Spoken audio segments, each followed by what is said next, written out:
옛날 구름이 산허리를 감싸고 흐르는 깊은 계곡 너머에 작은 마을이 있었습니다.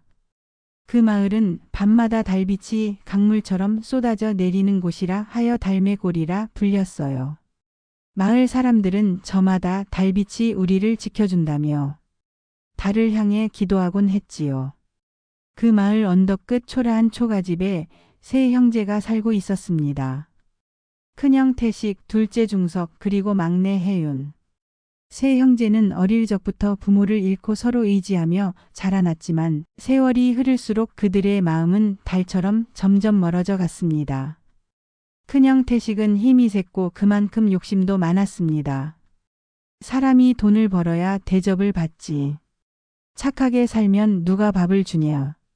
그는 마을 부잣집에 머슴으로 들어가 일을 하며 부자에게 잘 보이려 온갖 아첨을 했어요.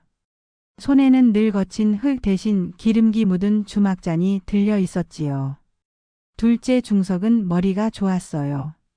하지만 그 영리함은 정직함과는 멀었습니다. 세상은 머리 굴리는 사람이 이기는 법이야. 그는 사람들에게 돈을 빌리고 갚지 않으며 남의 물건을 되팔아 잔돈을 챙겼어요.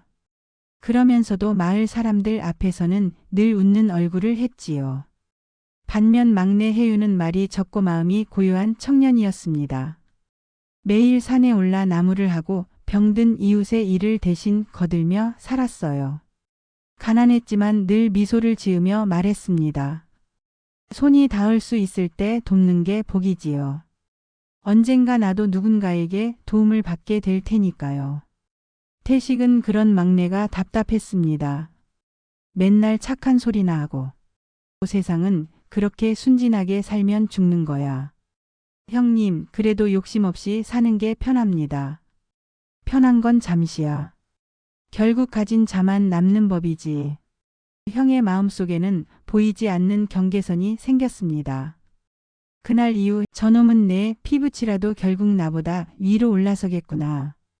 태식의 마음에는 막내 혜윤을 미워하는 마음이 점점 커져갔습니다. 어느 여름밤 산 너머로 크고 둥근 달이 떠올랐습니다. 온 마을이 푸른 빛으로 잠기고 벌레 소리마저 멎은 고요한 밤이었지요.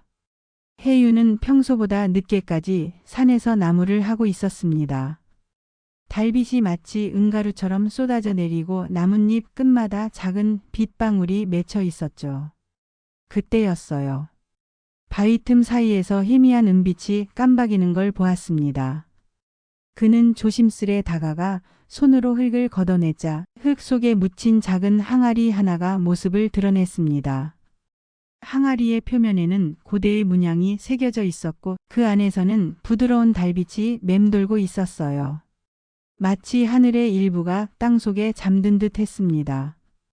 그가 손끝으로 항아리를 만지려는 순간 사방의 바람이 멈추고 나무 그림자들이 고요히 멎었습니다. 그때 어딘가에서 여인의 목소리가 들려왔어요. 그대는 누구냐? 이 항아리에 닿은 자는 욕심이 없는 자여야 한다. 혜윤은 깜짝 놀라며 대답했어요. 저는 달매골에 사는 나무꾼입니다. 욕심은 없어요. 그저 너무 아름다워서 눈을 뗄 수가 없었습니다. 잠시 침묵이 흘렀다가 달빛이 항아리 안에서 흔들리며 다시 말했어요. 이 항아리는 달의 심장, 사람의 마음을 비추는 그릇이다. 착한 이가 열면 세상을 밝히고 탐욕스런 이가 열면 어둠을 불러오리라. 저는 그 빛을 다른 이에게 나눌 수 있다면 좋겠습니다. 그 말이 진심이라면 달은 그대와 함께할 것이다. 그 순간 항아리에서 은빛 바람이 흘러나와 혜윤의 몸을 감쌌습니다. 그는 눈을 감았고 눈을 떴을 땐 항아리의 빛이 고요히 숨을 쉬고 있었지요. 그날 이후 혜윤은 항아리를 품에 안고 다녔습니다. 달이 차오르면 그는 항아리를 열고 그 빛으로 가난한 사람들을 도왔어요. 눈이 먼 소녀에게 달빛을 비추자 아이가 처음으로 어머니의 얼굴을 보았고 메마른 논에 달빛을 흘리자 벼들이 다시 자라났습니다. 심지어 병든 말에게 비추자 그 말은 다시 뛰기 시작했어요. 사람들은 혜윤을 달의 사자라 부르며 절을 했습니다. 하지만 혜윤은 웃으며 고개를 저었지요. 이건 제 힘이 아닙니다. 달이 여러분을 돕는 거예요. 하지만 사람들의 찬사는 형들의 귓가에 시기와 불만으로 들렸습니다. 태식은 이를 갈며 중석에게 말했습니다. 달빛 항아리라 그게 진짜라면 그 힘으로 내가 이 마을의 주인이 될 수 있겠지. 형님, 그걸 빼앗아오면 우리도 부자가 되겠죠. 그래. 저놈은 바보야. 세상 물정도 모르고 남만 도와. 그 항아리만 있으면. 그들은 혜윤이 없는 밤을 기다렸습니다. 달이 구름에 가려진 밤, 형제 둘은 몰래 혜윤의 집에 들어가 항아리를 훔쳤습니다. 항아리는 묘하게 차가웠고 손끝에 닿자 심장이 떨렸어요. 지금 열면 되겠지? 형님 목소리 들리셨잖아요. 욕심내면 안 된다고. 닥쳐.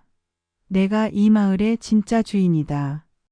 뚜껑이 열리는 순간 산 전체가 어둠으로 잠겼습니다. 바람이 거꾸로 불고 하늘의 달이 붉게 물들었지요. 항아리 속에서는 검은 연기가 뿜어져 나왔습니다. 그것은 달빛의 그림자, 음영의 정령이었어요. 정령의 목소리가 울려 퍼졌습니다. 탐욕은 빛을 삼킨다. 너희는 달의 심장을 훔쳤다. 이제 돌처럼 식어라. 형들의 몸은 서서히 굳어갔고 돌기둥이 되어버렸습니다. 그들의 눈에는 공포와 후회의 빛이 남아 있었지요. 이튿날 새벽 혜윤은 항아리가 사라진 것을 깨닫고 달빛을 따라 산으로 달려갔습니다. 그곳에는 돌처럼 굳은 형제와 깨진 항아리 조각이 있었어요. 형님, 왜 이런 짓을? 그는 그 자리에 주저앉아 울었습니다. 달빛이 그의 눈물에 닿자 조각난 항아리에서 다시 빛이 피어올랐어요. 그때 항아리 속에서 도깨비 노인이 나타났습니다. 그의 눈은 달빛처럼 맑고 수염은 은실처럼 빛났습니다. 그대의 마음은 맑으나 형제를 지키지 못했구나. 제 잘못입니다. 부디 형님들을 돌려주세요. 그들을 살리면 달빛은 세상에서 사라질 것이다. 괜찮습니다. 저는 달이 사라져도 좋습니다. 노인은 미소를 짓더니 방망이를 3번 내리쳤습니다. 찰나의 순간 형제들이 숨을 돌리며 쓰러졌고 항아리의 빛은 수천 갈래로 흩어져 세상 곳곳으로 스며들었어요. 이제 달빛은 사람의 마음속에 깃들 것이다. 너는 모든 것을 잊게 되겠지만 마음의 빛만은 남을 것이다. 그 순간 세상의 모든 빛이 꺼지고 다시 새벽이 밝았습니다. 혜윤은 산 아래에서 깨어났습니다. 그의 손에는 아무것도 없었지만 마음 한가운데 따뜻한 기운이 남아 있었어요. 집으로 돌아가니 형들이 기다리고 있었습니다. 혜윤아, 어제 꿈을 꾼 것 같아. 우리가 내게 너무 못했구나. 괜찮아요, 형님. 다 지난 일입니다. 그날 이후 세 형제는 다시 다투지 않았습니다. 그들은 새벽마다 함께 밭을 갈고 저녁이면 달을 바라보며 말했어요.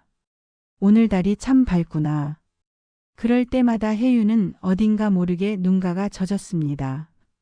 그는 기억나지 않는 어떤 빛, 어떤 목소리를 떠올렸거든요. 그 후로 달매고래는 이상한 전설이 생겼습니다. 달이 유난히 밝은 날이면 논밭 위에 은빛 안개가 내려앉고 그 안에서 세 형제가 함께 웃는 모습이 보인다는 것이었어요. 사람들은 그걸 보고 이렇게 말했습니다. 달빛은 하늘에만 있는 게 아니야. 착한 마음이 있는 곳엔 언제나 달이 뜨지.